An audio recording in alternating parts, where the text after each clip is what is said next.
তো বন্ধুরা, বাটন ফোনের একটি কমন সমস্যা, সেটি হলো এই যে অটো হেডফোন। তো চলুন কীভাবে এটি ঠিক করা যায় দেখতে থাকুন, 1 মিনিটে হয়ে যাবে। ছোট্ট একটু ওয়্যার দিয়ে জাম্পার করে দিলে আশা করি হয়ে যাবে।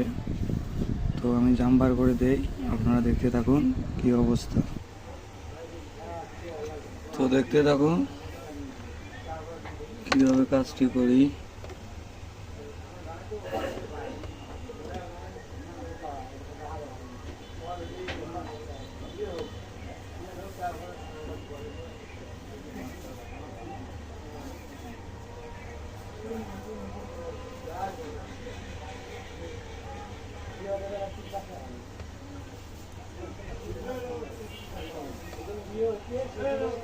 চলে গেছে। তো এইভাবে জাম্পারটি করলে হয়ে যাবে। আশা করি ভালো লাগছে।